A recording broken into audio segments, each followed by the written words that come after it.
Assalamualaikum warahmatullahi wabarakatuh. Selamat pagi anak-anak. Pada hari ini adalah mata pelajaran biologi di kelas 11. Alhamdulillah hari ini mudah-mudahan kita dalam keadaan sehat semuanya. Pada pelajaran kali ini yang akan saya sampaikan adalah mata pelajaran biologi di bab pertama di semester 1 tentang struktur sel. Perhatikan video berikut ini.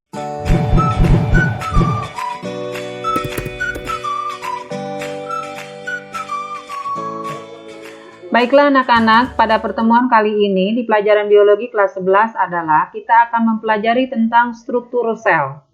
Nah, apa yang akan kita pelajari dalam struktur sel? Yang pertama adalah pengertian sel. Kedua adalah sejarah sel. Ketiga adalah komponen kimiawi sel. Dan yang keempat adalah organel sel hewan dan sel tumbuhan. Yang pertama adalah pengertian sel. Yang pertama yang akan kalian pelajari adalah pengertian sel. Nah, sekarang apa yang dimaksud dengan sel? Sel adalah unit struktural dan fungsional terkecil penyusun makhluk hidup. Sekali lagi, sel adalah unit struktural dan fungsional terkecil penyusun makhluk hidup. Nah, kenapa disebut unit struktural? Artinya unit penyusun makhluk hidup. Jadi yang disebut unit struktural itu unit penyusun makhluk hidup. Yang kedua, kenapa disebut unit fungsional? Unit fungsional artinya walaupun kecil ukurannya masih memiliki fungsi bagi kehidupan. Jadi kesimpulannya, apa yang dimaksud dengan sel? Sel adalah unit struktural dan fungsional terkecil penyusun makhluk hidup. Kalian paham kan? Apa unit struktural dan apa fungsional. Itu adalah pengertian sel. Kemudian yang ketiga, yang akan kita pelajari adalah sejarah penemuan sel. Yang pertama adalah Robert Hooke pada tahun 1665 melihat gabus dari sebuah tanaman di bawah mikroskop. Setelah dia dilihat di bawah mikroskop, maka sel gabus itu merupakan ruangan-ruangan kecil yang mirip dengan selula atau kamar kecil yang dihuni biksu. Nah, kenapa yang disebut dihuni biksu? Karena dia merupakan sel atau ruangan yang mati. Itu pada tahun 1665.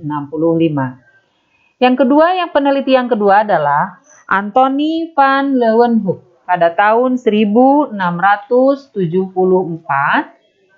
Beliau adalah melihat pada sel alga. Nah, di dalam sel alga, ini adalah perhatikan gambarnya. Perhatikan gambarnya, ini adalah sel alga yang dilihat oleh Anthony van Leeuwenhoek. Dia melihat sel hidup di bawah mikroskop. Kemudian yang ketiga adalah Theodor Schwann dan Matthias Jacob Selden. Nah, itu pada tahun berapa? Pada tahun 1838. Dia melakukan bersama-sama atau pada tahun yang sama, yaitu pada tahun 1838, meneliti kalau Theodor Schwann meneliti tentang sel hewan. Ini perhatikan kalian, ini pada sel hewan yang diteliti oleh Theodor Schwann. Yang kedua adalah, ini adalah sel tumbuhan yang diteliti oleh Matthias Jacob Selden. Nah, keduanya melakukan penelitian, kemudian menyimpulkan bahwa sel merupakan unit struktural, fisiologi, dan organisasi dari makhluk hidup. Yang terakhir adalah penelitian pada tahun 1858 yang diteliti oleh Rudolf Virchow. Dia mengemukakan bahwa setiap sel berasal dari sel sebelumnya. Artinya, sel pada makhluk hidup yang sekarang ini berasal dari sel makhluk hidup sebelumnya. Jadi, kesimpulannya bahwa penemu sel yang pertama adalah Robert Hooke. Yang kedua adalah Anthony van Leeuwenhoek. Yang ketiga adalah Theodor Schwann. Yang keempat adalah Matthias Jacob Selden, dan yang kelima adalah Rudolf Virchow. Mudah-mudahan kalian paham ya tentang sejarah penemuan sel. Selanjutnya yang akan kita pelajari adalah sel. Sel itu ada yang disebut dengan nama sel prokariotik dan ada yang disebut dengan nama sel eukariotik. Jadi makhluk hidup di seluruh dunia ini berdasarkan sel penyusunnya ada sel prokariotik dan sel eukariotik. Nah, sel eukariotik dan sel prokariotik ini yang pertama adalah sel prokariotik. Perhatikan kalian, ini gambar apa? Kalian mungkin tahu ini adalah gambar bakteri. Nah, perhatikan kalian ini adalah inti sel, di mana di dalam inti selnya bentuknya hanya pilinan-pilinan. Kenapa? Karena dia tidak memiliki membran inti sel. Nah, kalau di sini inti selnya itu sudah jelas bentuknya. Kenapa? Karena dia memiliki membran inti. Jadi perbedaannya, kalau sel prokariotik di dalam intinya tidak memiliki membran, tapi kalau sel eukariotik intinya memiliki membran inti. Nah, ini adalah ada perbedaan antara sel prokariotik dengan sel eukariotik. Yang pertama adalah tadi bahwa sel prokariotik itu terdapat hanya pada bakteri dan cyanobacteria atau terkenal dengan nama alga biru. Yang kedua, yang sel prokariotik itu selain pada bakteri dan cyanobacteria. Artinya, semua makhluk hidup itu pasti bersifat eukariotik kecuali bakteri dan cyanobacteria bersifat prokariotik.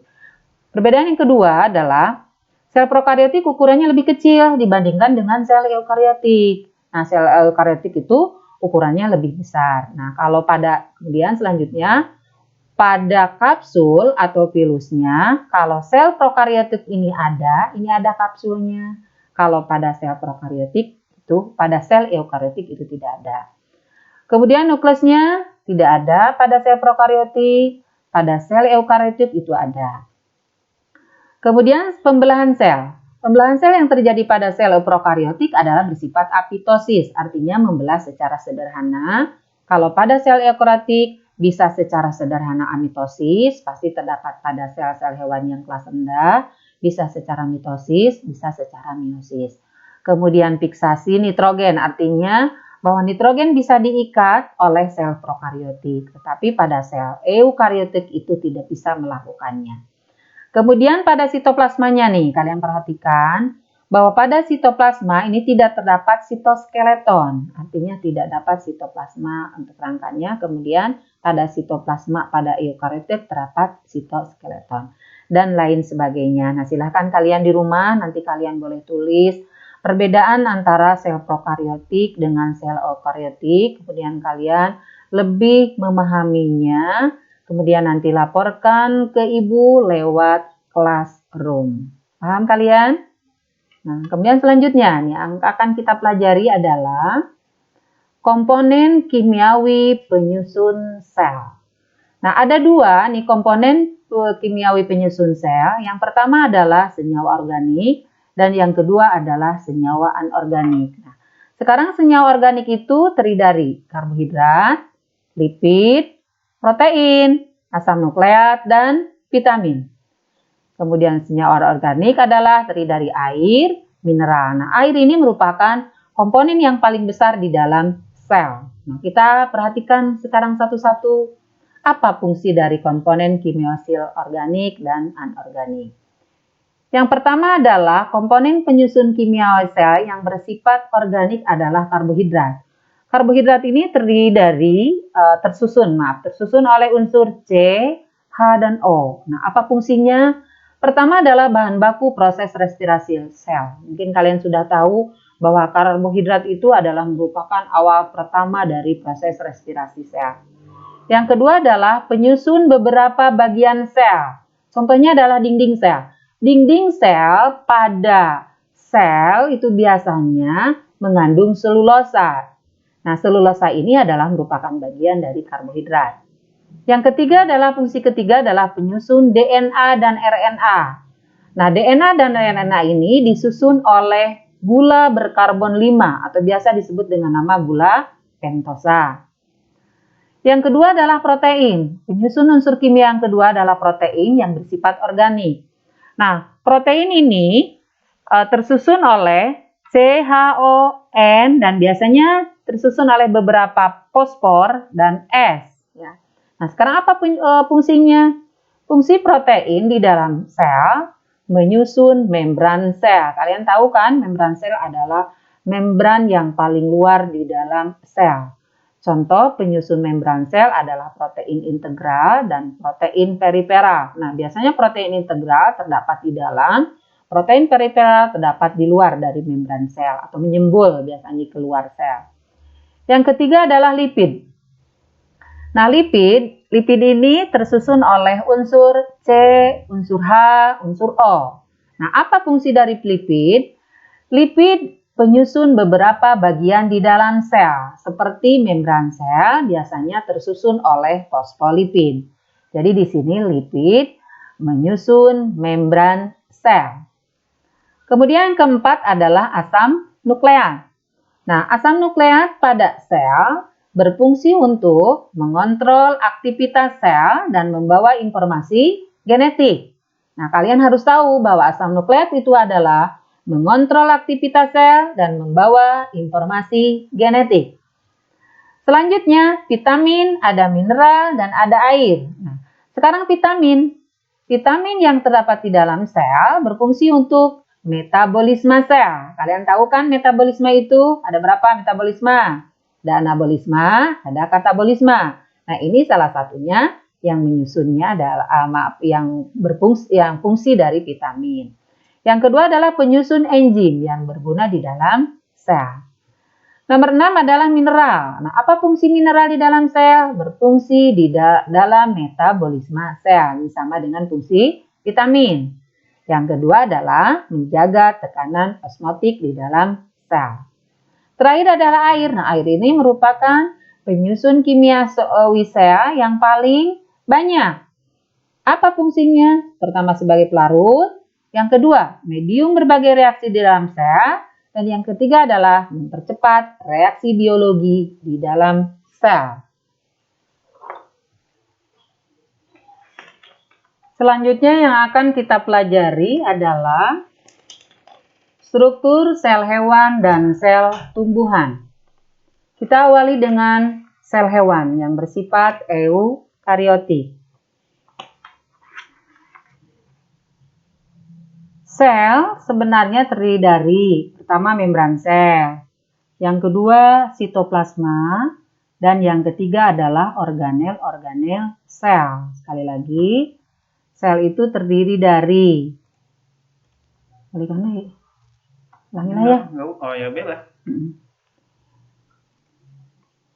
Anak-anak, kita lanjutkan materinya tentang struktur sel hewan dan sel tumbuhan. Perhatikan ini ada gambar sel hewan. Nah, struktur sel hewan maupun sel tumbuhan terdiri dari membran sel atau membran plasma. Yang kedua adalah sitoplasma. Dan yang ketiga adalah organel-organel sel. Jadi, ada membran sel, ada sitoplasma, dan ada organel-organel sel. Nah, itu adalah bagian-bagian dari sel hewan maupun sel tumbuhan. Nah, ini kebetulan gambarnya adalah gambar sel hewan. Nah, sekarang yang pertama tadi itu ada membran plasma. Nah, ini adalah membran plasma. Nah, apa fungsi membran plasma? Yang pertama adalah melindungi bagian sel yang ada di dalamnya. Itu fungsi dari membran plasma. Yang kedua, mengatur keluar masuknya zat. Yang ketiga, tempat terjadinya reaksi kimia. Jadi ada 3 nih fungsi dari membran sel. Yang kedua ini adalah cairan sel nih. Yang ada di dalam itu adalah terdapat cairan sel. Nah, sitoplasma atau cairan sel yang berada di antara membran sel dan inti sel. Jadi, cairan yang ada di antara membran sel dan inti sel itu disebut dengan nama sitoplasma. Sekarang apa fungsi sitoplasma? Nah, sitoplasma merupakan sumber bahan kimia penting bagi sel dan tempat terjadinya reaksi metabolisme. Nah, itu fungsi daripada sitoplasma. Kemudian yang ketiga yang terdapat di dalam sel adalah organel-organel sel. Kita perhatikan ini adalah gambar sel hewan. Apa aja organel sel yang terdapat pada sel hewan. Kita lihat yang pertama adalah nukleus atau yang disebut dengan nama inti sel. Nah, ini adalah inti sel atau nukleus. Nah, nukleus itu ada bagiannya. Yang pertama adalah membran nukleus atau karioteka. Yang kedua adalah matrik atau nukleoplasma. Dan yang ketiga adalah anak inti atau nukleolus. Jadi, nukleus itu ada matrik, nukleoplasma, anak inti, nukleolus, dan ada membran nukleus atau karioteka. Sekarang apa fungsi daripada nukleus? Nah, apa fungsi daripada nukleus? Yang pertama adalah mengorganisasikan gen saat terjadi pembelahan. Yang kedua, memproduksi mRNA. Yang ketiga, mengkodekan protein. Dan yang keempat adalah sintesis ribosom. Nah, itu fungsi daripada nukleus. Sekarang selanjutnya perhatikan gambar nih, bulatan kecil. Nah, apa yang disebut ini yang bulatan kecil? Maka disebut dengan nama vesikel. Nah, vesikel ini adalah ruangan pada sel yang dikelilingi oleh membran sel. Jadi, ruang pada sel yang dikelilingi oleh membran sel. Fungsinya tempat menyimpan makanan dan tempat reaksi seluler. Nah, itu fungsi vesikel. Selanjutnya nih, gambar yang lebih besar nih buletannya yang disebut dengan nama lisosom.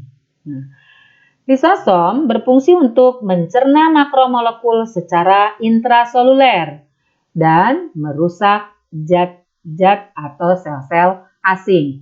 Jadi kalau ada sesuatu yang masuk ke dalam sel, maka lisosomlah yang nanti akan mencerna secara intraseluler, kemudian merusaknya pada sel-sel asing yang masuk ke dalam sel. Nah, itu fungsi lisosom. Selanjutnya adalah ini gambar titik-titik yang menyebar di dalam sitoplasma. Ini yang disebut dengan nama ribosom bebas.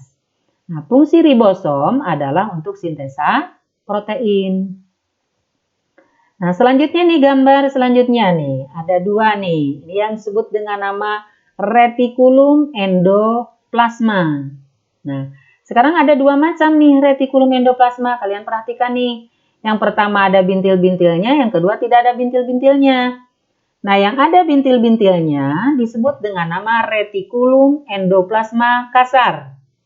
Nah, yang tidak ada bintil-bintilnya retikulum endoplasma halus. Ulangi, yang ada bintil-bintilnya RE kasar, yang tidak ada bintil-bintilnya RE halus. Nah, apa sih bintil-bintil ini? Nah, titik-titik atau bintil-bintil ini adalah ribosom. Jadi kalau retikulum endoplasma ditempeli oleh ribosom, maka disebut RE kasar. Kalau tidak ditempeli ribosom, maka disebut dengan nama RE halus. Jadi ada dua retikulum endoplasma yang memiliki fungsi berbeda. Nah, sekarang RE kasar. Retikulum endoplasma kasar berfungsi untuk sintesa protein. Sedangkan RE halus berfungsi untuk sintesa lemak. Jadi RE kasar berfungsi sintesa protein seperti tadi fungsi ribosom. RE halus berfungsi sebagai sintesa lemak. Selanjutnya nih gambar selanjutnya yang biasanya ini juga menyebar di seluruh bagian dari sitoplasma dan merupakan komponen terbesar di dalam sel. Ini disebut dengan nama badan Golgi. Nah, sekarang apa fungsi badan Golgi? Fungsi badan Golgi adalah membentuk membran sel. Nah, kalau yang kedua itu tempat sintesa polisakarida dan protein untuk pembentuk dinding sel. Nah, kalau pembentuk dinding sel, karena ini gambarnya adalah gambar sel hewan, berarti fungsi dari badan Golgi itu bisa membentuk dinding sel pada sel tumbuhan. Kemudian ada lagi fungsi badan Golgi yang terdapat pada tumbuhan juga, misalkan penghasil lendir. Nah, Di ujung akar, itu badan Golgi akan menghasilkan lendir. Tujuannya untuk melumasi ujung akar pada waktu menembus tanah. Jadi ini ada dua fungsi badan Golgi pada sel tumbuhan. Nah, sekarang ini makan sel hewan. Nah, salah satu fungsi dari sel hewan adalah membentuk membran sel. Kemudian selanjutnya kalian perhatikan nih, ada satu pasang. Ini disebut dengan nama sentriol. Karena ada pasangannya maka sepasang sentriol. Sentriol ini atau biasa disebut dengan nama sentrosom. Biasa disebut dengan nama sentrosom. Fungsinya untuk mengatur polaritas pembelahan sel. Jadi mengatur polaritas pembelahan sel. Kita lanjutkan lagi, gambar berikutnya adalah membran plasma. Nah, ini paling luar. Tadi kalian udah tahu kan, membran plasma fungsinya satu, melindungi bagian sel yang ada di dalamnya, mengatur keluar masuknya zat, tempat terjadinya reaksi kimia. Nah, itu fungsi dari membran sel. Selanjutnya nih, gambar selanjutnya nih, ada 4 di sini. Disebut dengan nama mitokondria. Ini mitokondria, ini juga sama, ini juga sama, ini juga sama. Nah, ini disebut dengan nama mitokondria. Mitokondria pada sel itu berfungsi untuk respirasi seluler atau respirasi sel. Nah, itu fungsi dari mitokondria. Selanjutnya mikrotubulus. Nah, ini mikrotubulus ya, ini mikrotubulus. Nah, mikrotubulus berfungsi sebagai kerangka sel dan membantu transportasi zat. Sekali lagi, mikrotubulus berfungsi untuk kerangka sel dan membantu transportasi zat. Nah, terakhir adalah ini disebut mikrofilamen. Itu beda antara mikrofilamen dengan mikrotubulus. Perhatikan kalian gambarnya dengan baik ya. Ini mikrofilamen berfungsi untuk rangka sel dan kontraksi otot. Nah, itu jadi ada perbedaan antara fungsi mikrofilamen dengan fungsi mikrotubulus. Nah, baiklah anak-anak, ini adalah organel-organel sel pada sel hewan. Nah, apakah sama organel sel pada sel hewan dengan sel tumbuhan? Kalian perhatikan sekarang organel sel pada sel tumbuhan. Yang pertama adalah vakuola. Ini ukurannya gede ya, ukurannya besar. Ini vakuola. Vakuola biasanya ukurannya besar. Nah, apa fungsi vakuola? Vakuola adalah tempat menyimpan zat cadangan makanan. Misalkan ada amilum, ada glukosa. Nah, ini disimpan di dalam vakuola. Kemudian yang kedua adalah nih, RE kasar. Nah, sama dengan sel hewan tadi. Jadi RE itu ada RE halus, ada RE kasar. Kalau bedanya tadi apa?